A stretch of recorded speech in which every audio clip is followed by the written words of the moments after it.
honey, so you can see what's going on. What's going on? Hey, what's going on? Tell me what's going on. Ooh. Happy New Year's and welcome to What's Happening Now on KBLKradio.com. And thank you for tuning in. This is your host, Bishop Bowser, and we have an exciting show for you today, and everyone should be listening. So right now, I want you to text or call 7 people and tell them to tune in to this show. Ladies and gentlemen, this morning, we have a good one for you. We have Captain Charles Kaye, Captain of the Central Division of the San Diego Police Department, and Chief David Bejarano, Chula Vista Chief of Police, with us this week. And today's topic is strengthening law enforcement and community relations. But before we get into the show, I have a little joke for you, as we always do every week. And so I don't know if it's going to make you laugh or not, but I hope it does. And here's the joke go. An explorer goes into an undiscovered tomb for the first time. And in the center of the tomb, there's a lamp. He picks it up, and as he starts to rub the dirt off of it, a genie comes out of the lamp and says, "I want to know the person you hate the most." The explorer says, "That's got to be my ex-wife." "Why?" I am a cursed genie. I will grant you 3 wishes, but whatever you wish for, your ex-wife will get double that amount." "Okay, I wish for $1 billion. Granted, but your ex-wife gets $2 billion. "I wish for a mansion in California with a swimming pool and a tennis courts, everything. Granted, and your wife gets 2. Now make your final wish." The explorer walks around for a few minutes, returns to the genie with the stick and says, "You see this stick? I'd like you to beat me half to death." All right, let's move on now. This week we're talking about strengthening law enforcement and community relations, and we have a report from the President's desk on community policing, and I want to read a little bit of it to you before we get started in the show.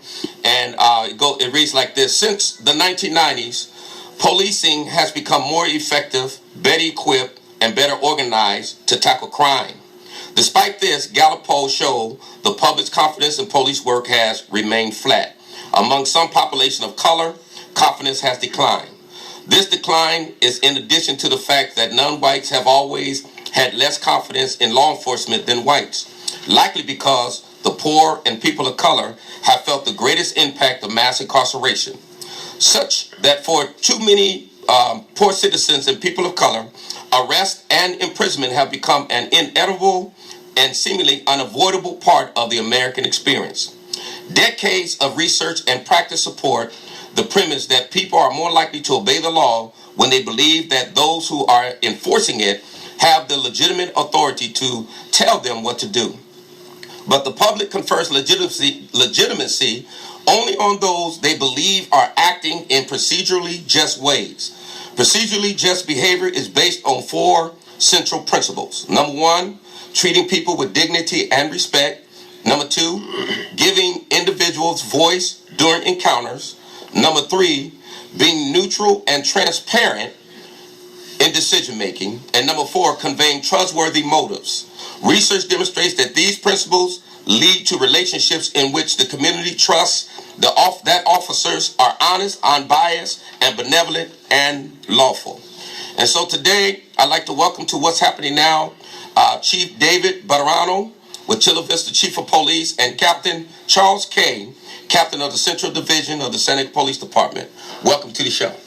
Good morning. Happy New Year. Good morning, Bishop. All right. So I'd like for each of you, I'd like to ask each of you, how long have, and we'll start with you, Chief, how long have you been with been in law enforcement? Well, we're in 2016, so I'm celebrating, I guess, my 35th year in law enforcement. All right. 15 years at the executive level as the former chief in the city of San Diego, the U.S. Marshal for the Southern District of California, and I've been with Chula Vista now, the second largest city in San Diego County, for 6.5 years. Wow. So it's the second largest city? Second largest city in San Diego County, and Wow. we're the 14th largest in the state. Wow. Okay, I didn't know that. That's good to know. Now, when you were chief of police with the city of San Diego Police Department, you said you became a marshal.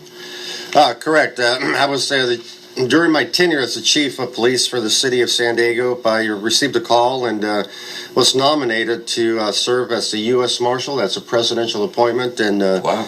and that was, I believe, in 2004. But going back to the city of San Diego, for years, and the city of San Diego has had an exceptional reputation, relationship with the community. San Diego has really practiced the philosophy of community policing, and that's been the reason for the success for the city of San Diego and San Diego County as a whole. We really embrace. Wow. Yeah. This was back in the 80s and 90s, as far as really reaching out to all communities. But we realized that, as you mentioned, there are some underserved communities, and even probably a larger focus involving the communities of color. City of San Diego, like the city of Chula Vista, were probably the one of the most understaffed departments statewide and nationally. And people are always surprised how successful we are here protecting the community, low crime rates, and a big part of that is that relationship, really getting the community engaged. If there's no relationship, if there's no trust, you're probably not going to be successful. Yeah. Any department can add hundreds of officers, but once again, if you don't have that critical relationship, you're not going to be successful. And we're seeing some of that across the nation, primarily on the east side of the country. California, the West Coast law enforcement is a little bit differently. We take a lot of pride. We're normally on the cutting edge of technology, contemporary policing, certification, training, etc. But once again, there's nothing more needed now as far as maintaining and enhancing that relationship in light of actual and perceived misconduct nationwide. Wow. Just one more question, and then we get to Captain Kaye. When I hear someone say they left as a chief of police and went to be a marshal, and I know it's a president, so I guess that's a higher esteemed position, but it seemed like the chief of police would be a higher esteemed position.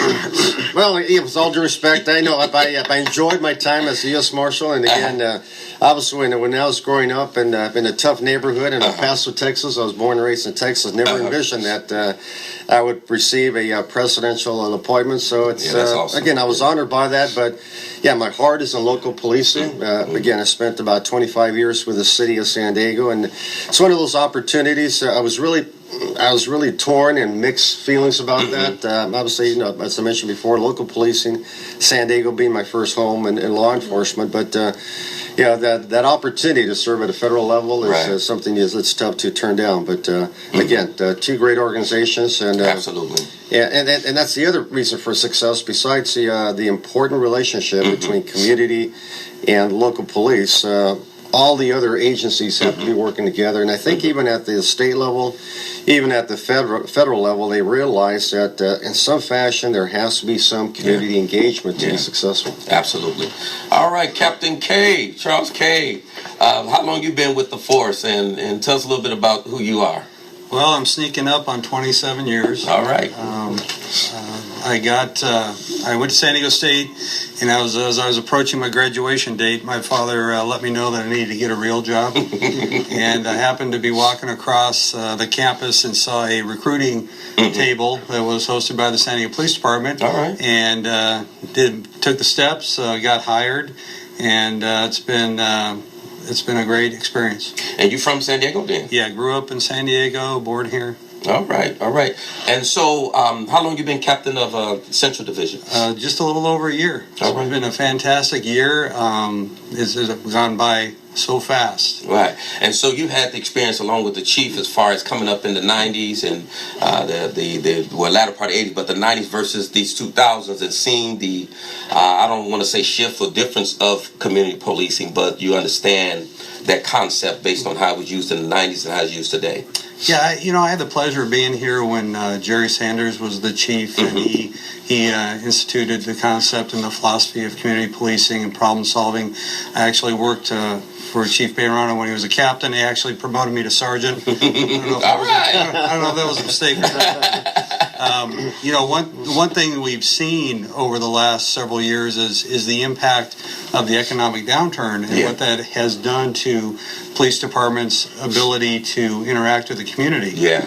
This region, as the chief stated, has an exceptional reputation for looking for different ways of doing things better. Right. And as we're coming out of that economic downturn, we're able to obviously stabilize staffing and refocus our energies on making sure that we're spending time with the right kind of community engagement so that we are re-engaging and continuing those ongoing relationships that we've had and have continued to develop over the last several years. Wow. And that, one thing you said stabilize, and I know that I think it's changed now as far as I know San Diego Police Department, we're losing officers to Chula Vista.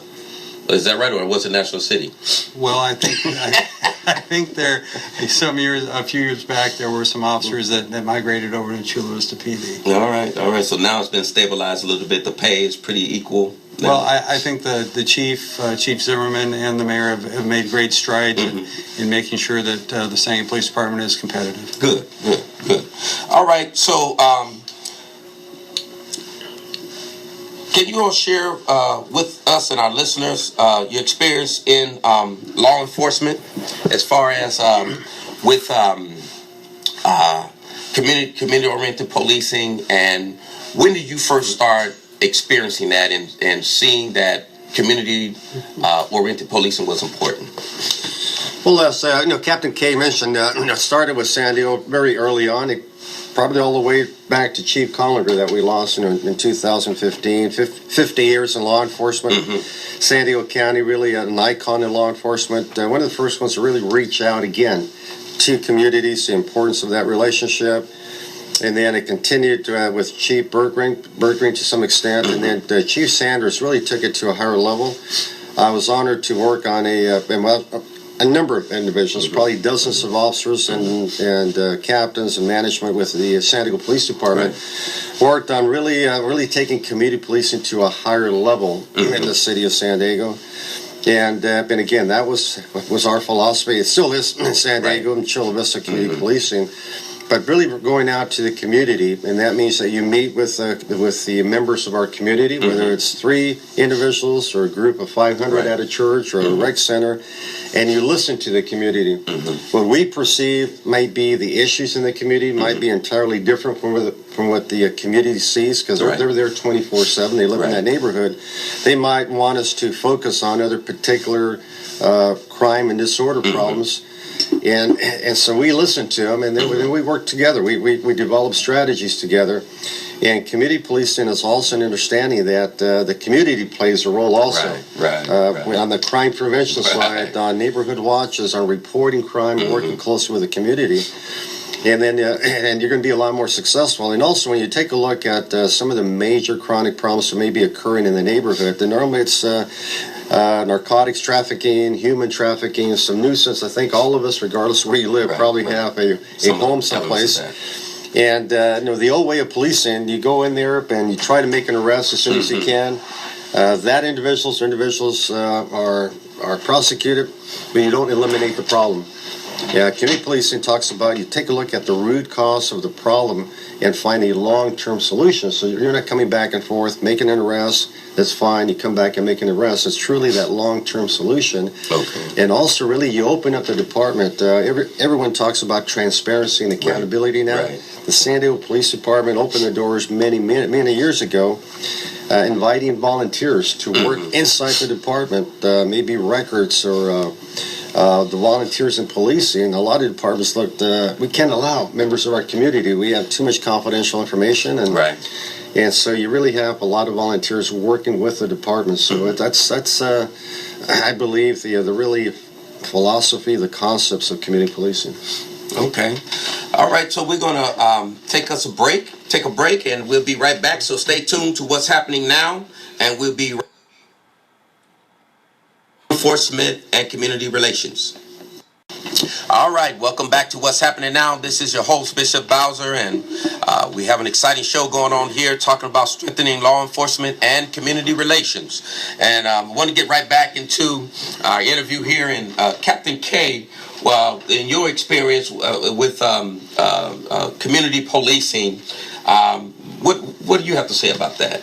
Well, I had the opportunity as a young officer to be a part of one of the first neighborhood policing teams here in the department, San Diego Police Department. All right. And what that really was the department's effort to institutionalize a philosophy across the board, and also give officers an opportunity to be free of answering radio calls and just go out and address community concerns. Right. And echoing Chief Bejarano's comments, we learned a lot about the community. I worked in what's now Mid-City Division, and as you know, that's one of the most ethnically and culturally diverse divisions in the city. And you really learn a lot about what people think is important to them.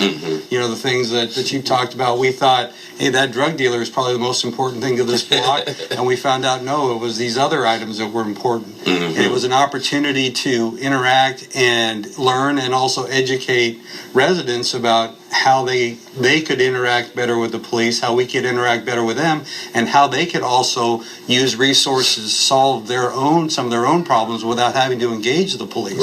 Right. Now, you're a captain of Central Division. Can you tell us what areas that cover? It's essentially the geographic area that goes to the north edge of Balboa Park, down to the south end towards National City, and then east out to the 15. Oh, okay. Wow. So you cover a lot of area. Do you know what the population is in that area? Roughly, it's about 100,000, Okay. but that ebbs and flows depending on the events in the downtown area. We have apartments and condo complexes springing up all over downtown. So, so it's an interesting division. It's an extreme privilege to be the captain there. Right. There's a lot going on. We have a lot of challenges, but we also have a lot of engaged community members to work with. And, Absolutely. And working in Central has been one of the highlights of my career. Are you going to stay? That's up to Chief Zimmerman. All right, so if Chief Zimmerman is listening, we can get a copy of this. Keep him. Now, Chief Bejarano, Chula Vista, what is the population in Chula Vista? The population in Chula Vista is just over 260,000, about 50 square miles. Okay, wow. That's so. And what area does that cover? Well, again, roughly, obviously it's between, it's actually, 7 miles from downtown San Diego, but obviously for the boundary is from the southern end, the south end of the National City boundary, roughly the 54. Right. And then all the way down to probably Main Street, and that's where you start San Isidro, Timesa, San Diego again. Right. Obviously from the water side out to the county area close to Jamul. It's about 52 square miles. It's Wow. So you cover Otay and all that area? No, Otay, San Isidro is San Diego. Okay. Yeah, pretty much, even though it's not a direct boundary line, it zigzags back and forth, but Main Street pretty much is the dividing line. It divides Chula Vista from the southern part of San Diego. Oh, okay, good. Now, Captain Kaye, I want to ask you a question because I know when the crime reports come out, a lot of times in these crime reports they say, one of the hotspots of high crime is downtown. Is there an explanation to that? Well, you're looking at just simple crime information. You would notice that there is some high crime issues in the downtown area. However, part of our transparency with Central Division is we do a weekly email out to our community members. I get that.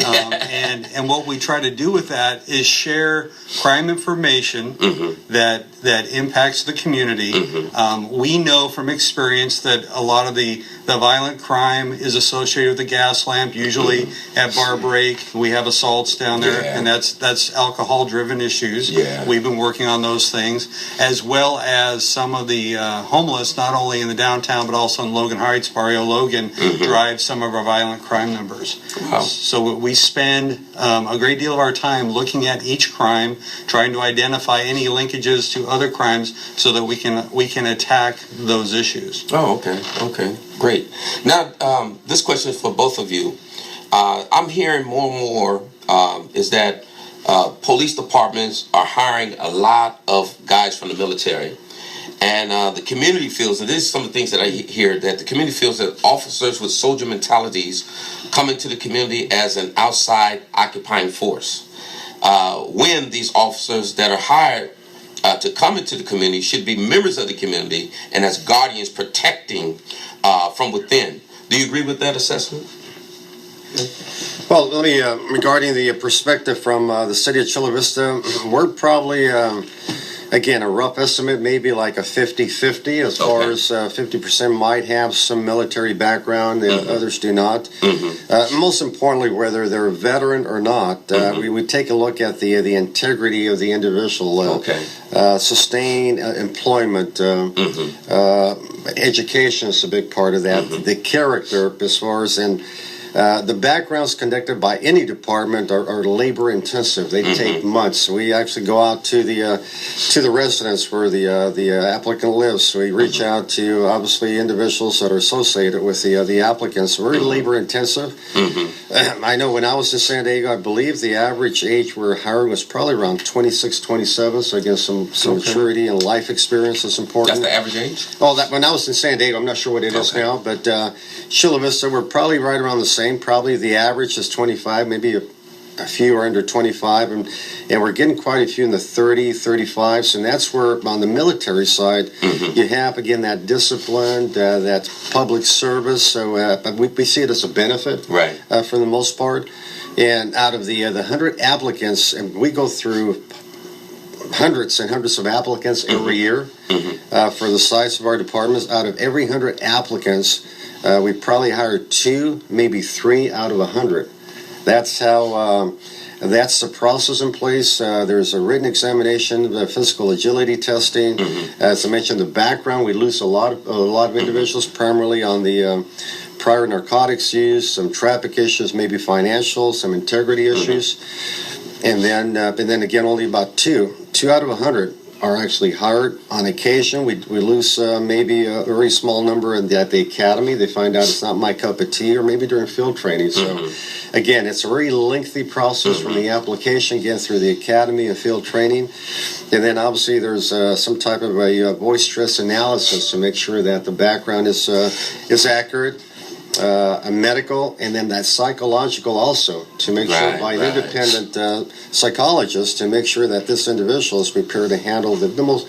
It's probably even more complex and difficult now and challenging to be a patrol officer than it was 30 years ago when I was a patrol officer. Now, let me ask you this in regards to that, because I know you can have good policies, and like the process that you're talking about sounds like good policies, versus the culture. How do you marry the two in the sense of you can have good policy, but if the culture over here is, officers go out and roughnecks and want to, go in with that military mentality because of the culture.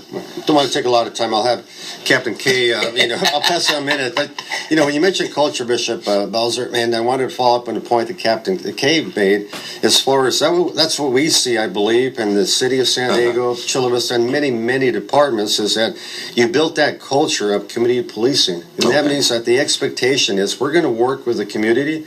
We talk about the transparency. I know in San Diego, in my city, we have a very active community advisory committee. Some of these individuals are activists, very strong opinionated, which is fine.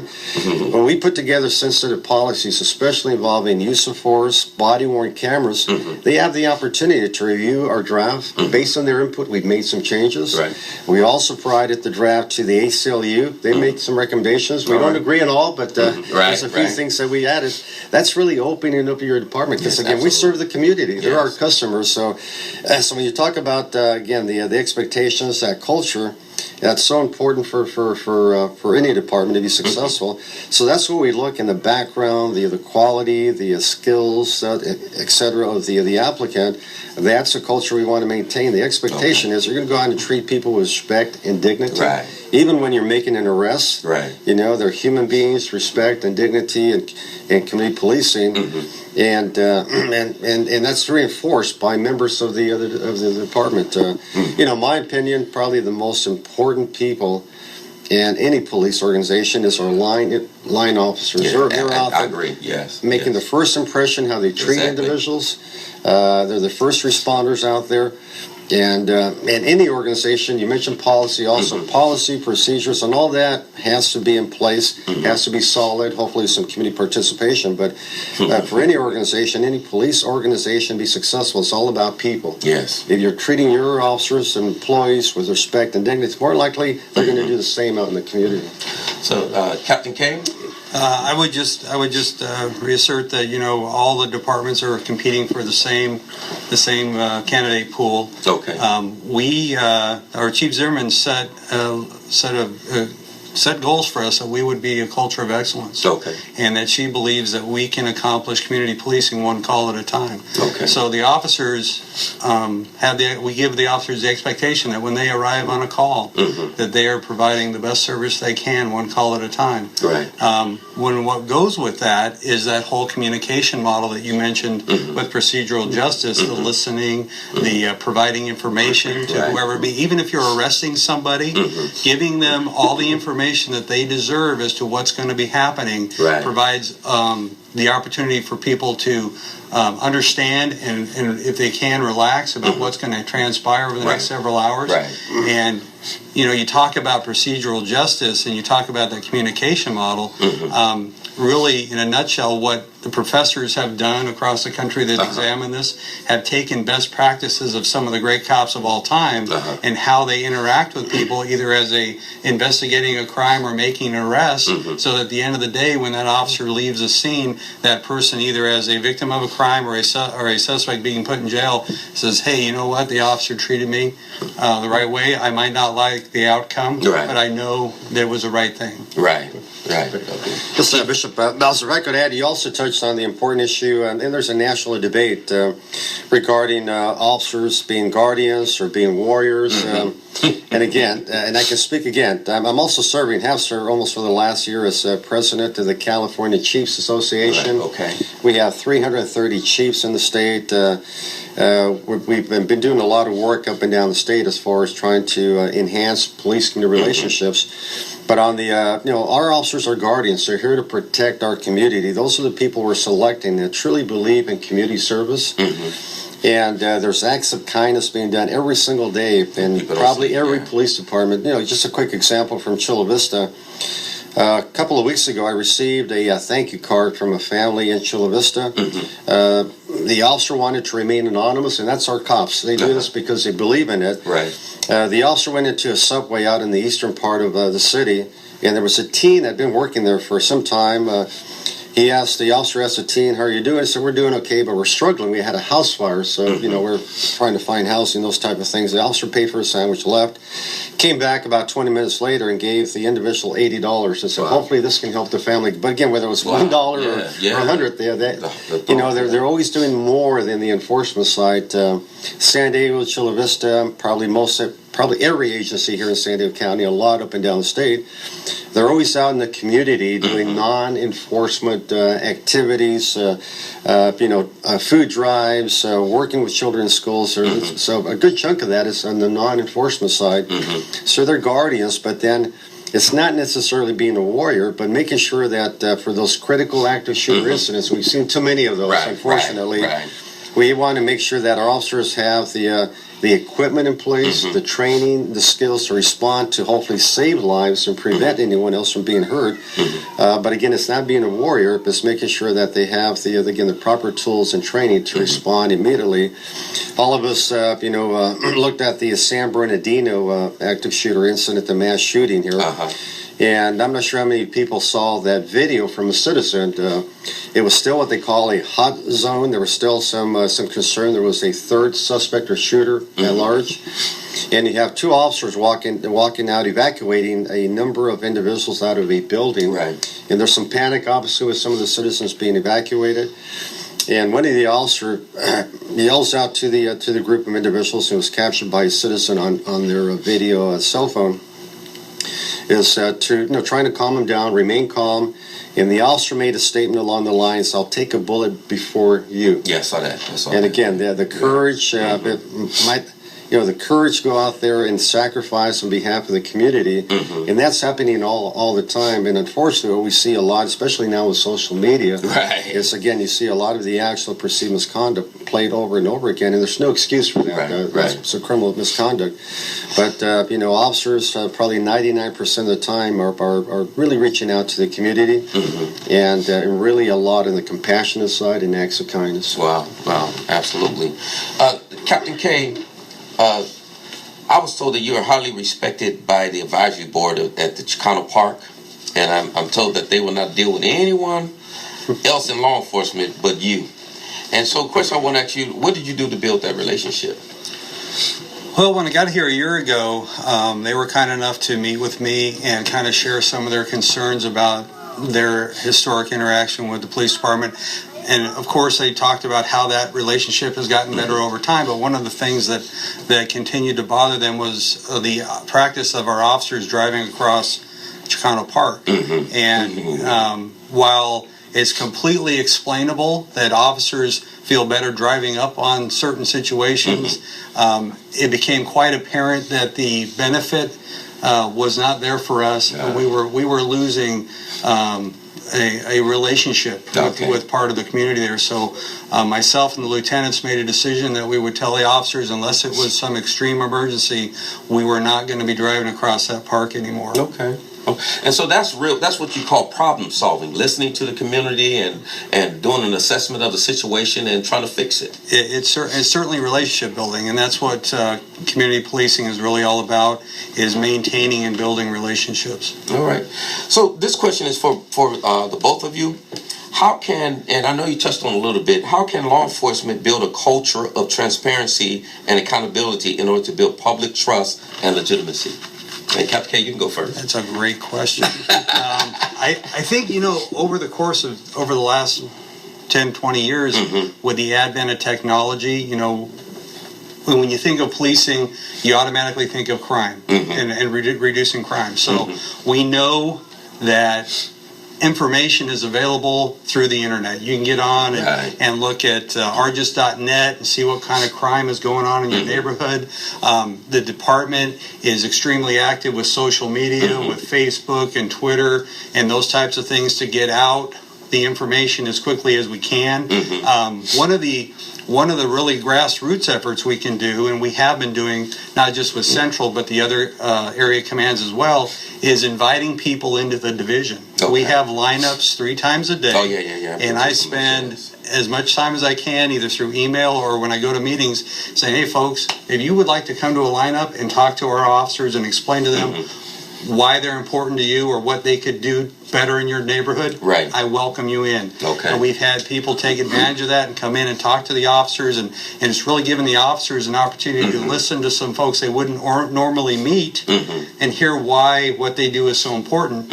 And in addition to that, getting people out on ride-alongs in their neighborhood to see what the officers see, and then creating that dialogue also helps the officers to understand a different perspective. Right. Now, Captain Kaye, and then Chief, you can jump in too. But I was thinking about, I think was it Midway out at the it was a big debate about whether or not they should release the videos of the officer that shot the guy that had the mental problems, homeless. I think it's homeless guy. Is that called the Midway area or whatever? Correct. Yes. Yeah. Now, when we're talking about transparency, I think that kind of, especially, I don't know if the media was pushing that beyond where it should have gone, but it did kind of open up a can of worms in the sense of, is the police department being transparent, by hiding, not so much hiding, but not releasing and fighting to release those videos. They should have, some folks saying you should have just released the videos. Is there anything that we should understand that we don't understand about that? Well, I think Chief Zimmerman's been very clear in that the department's made decisions about evidence. We don't release other evidence. And that video you're talking about was not a police video. It was a piece of evidence as part of the case. Okay, and so they have to hold that back because, if a civilian was to record, they can post on YouTube and it'd be all over the place, even though you don't want that out there. But, as far as video that you've confiscated and have for the case and building a case and so on. If you're being sued or whatever else, you need that to hold that evidence until whenever you're allowed to release it. So let me ask a question, Chief. You can jump in here. I'm sure you probably followed it too. If that was the case, then why did the judge order that the tape be released? Well, again, I don't have all the facts why it was ordered released. I assume that part of it was that the case had been adjudicated in court, I believe. Actually, there's still a civil lawsuit, I believe, in place. But again, it's pretty consistent up and down the state. Again, working with the California Chiefs Association, different attorneys, it is protected as evidence under the California Public Records Act. But we've had some early preliminary discussions, and that was in the paper, I think, a couple of weeks ago. Chief Zimmerman, District Attorney Bonnie DeManis, and Sheriff Gore, and myself, as with my previous role with county chiefs and at the state level. Right.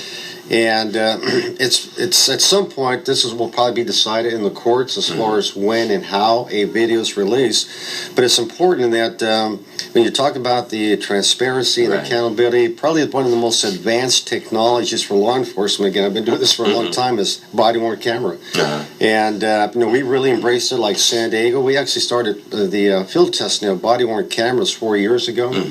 2 years ago, we were prepared to move forward, but it's expensive as far as the storage of the data. The camera itself is not, but so we finally moved forward about a year and a half ago, equipping all of our officers.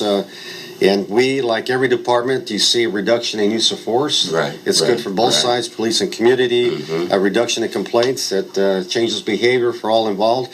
But that actually holds us even more accountable.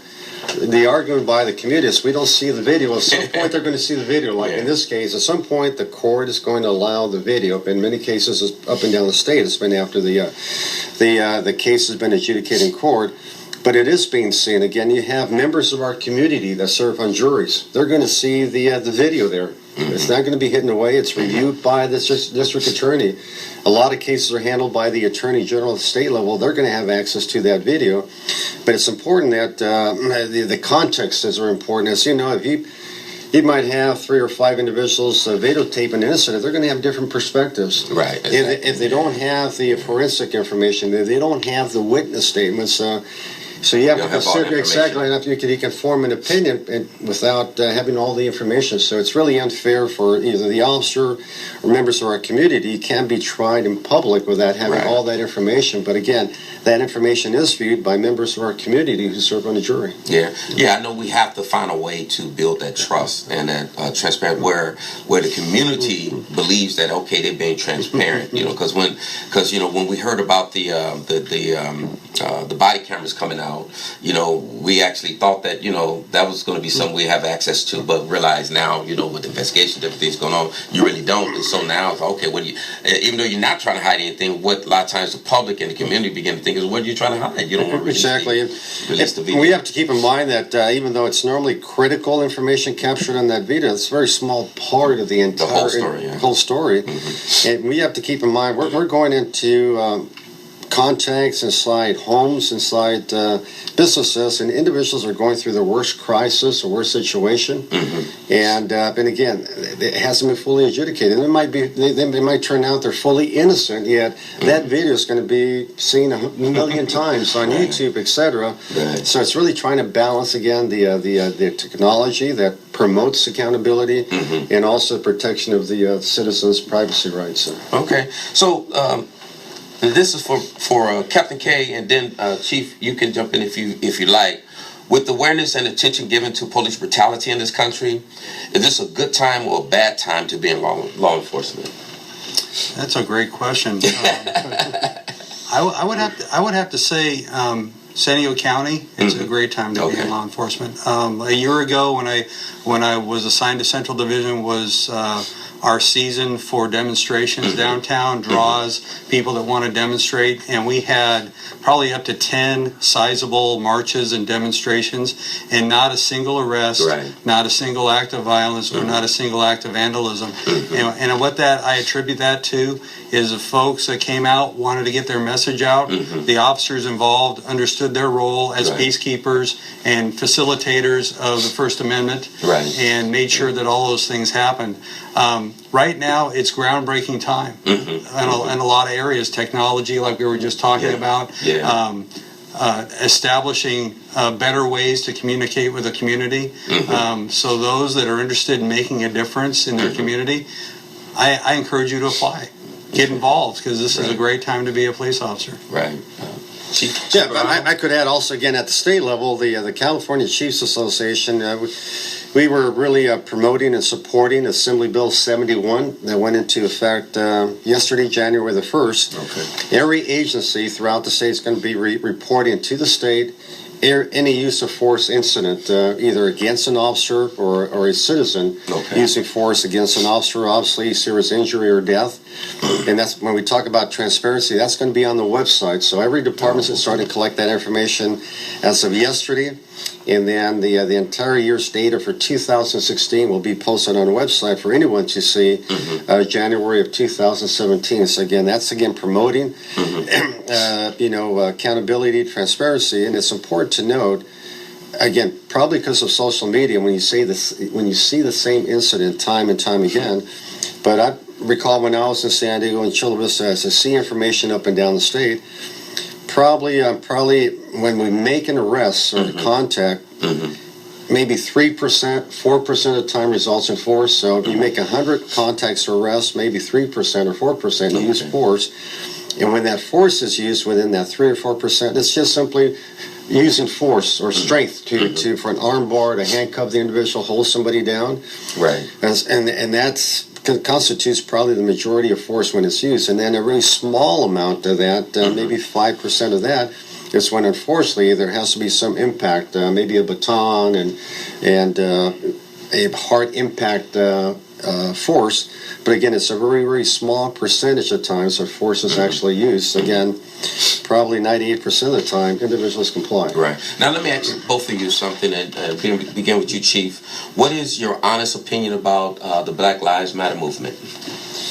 Well, but I think it's important to note that again, all lives matter, and we understand. If you take a look at, unfortunately, at our county jails and prisons, we see a lot of Latinos, a lot of African Americans, and that's part of obviously a larger society. But we at law enforcement support any additional funding that we can get for housing, for education, for job skills, to hopefully ensure that a lot of our members of our community do not end up in the criminal justice system. And that's the reason why, again, especially here in San Diego County, up and down the state, we were the first ones. When I was in San Diego, every car had a taser. This was back 15, 16 years ago. And then you take a look, with all due respect, at Chicago and Philadelphia, they're just starting to equip all their officers with tasers. Wow. We expanded we doubled, I think, the size of the K9 unit when I was the chief. Another opportunity to use less lethal force, as opposed to where the officer has no choice to protect themselves or others in using their weapon. But whether it's tasers or the training or everything, we're doing a lot to hopefully be able to resolve that incident from the use of force. The San Diego Police Department, our department, many departments up and down the state, a little different focus on de-escalation. That's entirely different from years ago. What we're trying to do is officers step back when they can. Step back, make sure you get some additional resources, some officers, take a look at different options, where you don't rush into a situation where you're placed in a corner where you have no choice. So a lot of the de-escalation and all that is to respond. We realize that every life matters, and that we want to resolve every incident without anyone being hurt. So Captain Kaye, what is your honest opinion about Black Lives Matter movement? Well, I don't think you can deny that the frustration is real. Perception becomes reality. That's right. What we have going for us here in San Diego County, like the chief talked about, is relationships that are ongoing with members of every community. Right. We have made great strides in how we manage volatile situations. I think it's a great opportunity, and we've taken advantage of that with members of the movement to sit around the table and talk about their concerns. And it's as a police officer, yeah, it doesn't turn into an us against them. Right. It should turn into a how do we work better together. Exactly. Yeah, and I think, also when we talk about this, because one thing I was thinking as you were talking is, I think when they say Black Lives Matter, they're not saying that other lives doesn't matter. I think it's a movement in regards to what's happening in the Black community, and they want attention and focus to be centered around there. And I think that's very important to take them serious and sit down and meet with them and say, hey, what can we do? This is a part of a community. This is a community that matters. And I'm not a part of Black Lives Matter movement in the sense of being a part of that movement, but I know people that are, and I hear them and so on. And their position is that they're not saying other lives doesn't matter. They're just saying that this is their movement. What they're trying to focus on is the police brutality, mass incarceration, which when you look at it, you do see a large arrest among blacks and prison population, so on, and just trying to deal with that issue and so on. So thank you for answering that. Now, Captain Kaye, I believe that law enforcement agencies should develop policies for training on use of force that emphasizes de-escalation and alternatives to arrest in situations where appropriate. Do you agree? Absolutely. More than 10 years ago, the San Diego Police Department developed the crisis response team philosophy, and essentially, in a nutshell, what that is when officers are dispatched to a call, you could insert a person having some kind of illness episode. You could talk about any kind of situation where officers recognize that when they arrive, there's a likelihood of using force, and it's the employment of less lethal devices like taser, beanbag, shotguns. It's the employment of dialogue. It's the employment of crisis response to help folks bring it down so that we can solve something without resorting to force. And I think, I remember, I don't know if it was a month, 2 months ago, but it's just recently where a young man was held up in an apartment and he shot at officers, and they even stopped the airplane from arriving in and so on. And that was your area, right? That was your division covering that, right? Yes, sir.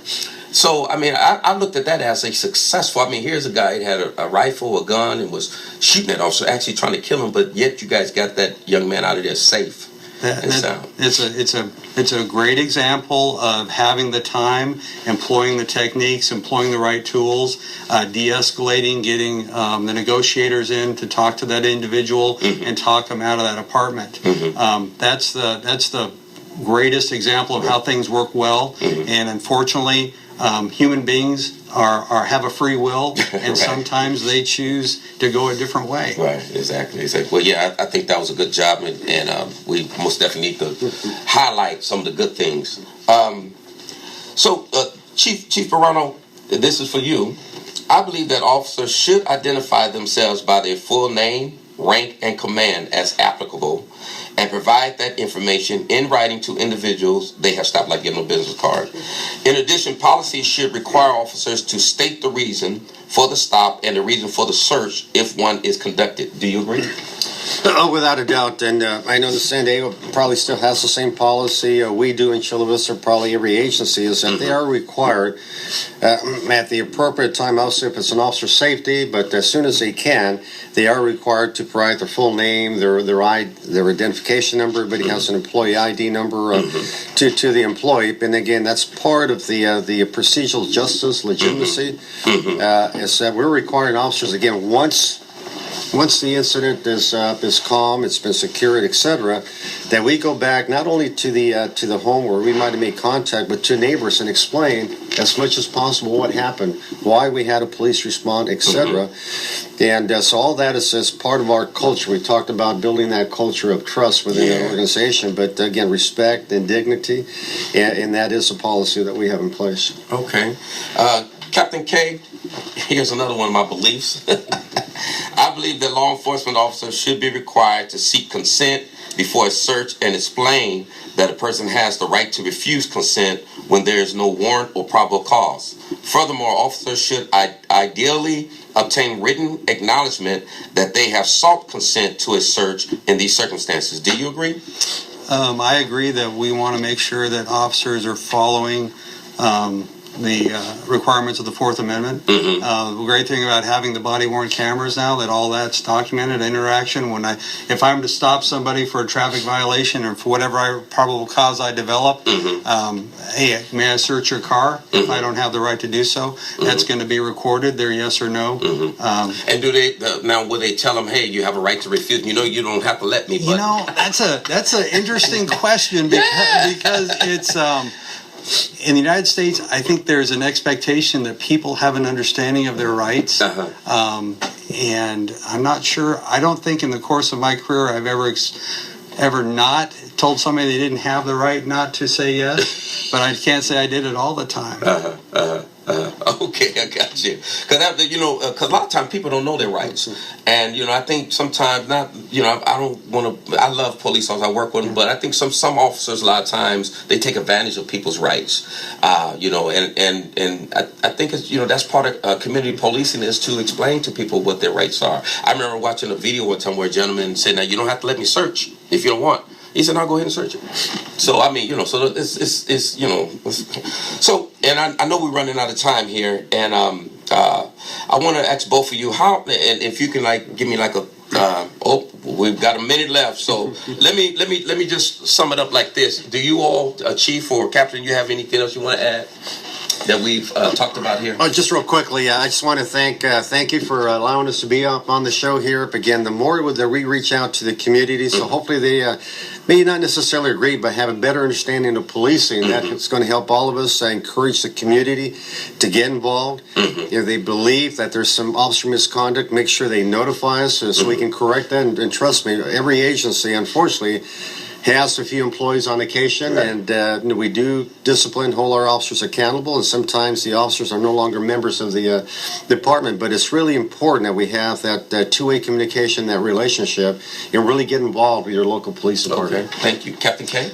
Real quick, January 26th at 5:30 p.m. at 2501 Imperial, that's Central Division. That's the next Captain's Advisory Board meeting, and for anyone living within the borders of Central Division, I welcome your attendance and welcome your input. All right. I want to thank you, Chief David Bejarano, and Captain Charles Kaye for being on the show today. It was an honor and privilege to have you on. And I'd like to encourage all my listeners to come by and visit our worship service on Saturdays at 11:30 at 610 South 30th Street. That's in San Diego, 92113. Thank you for listening, and tune in next week for another show on What's Happening Now with your host, Bishop Bowser, on KBLKradio.com. May Yahweh bless you. Honey, so you can see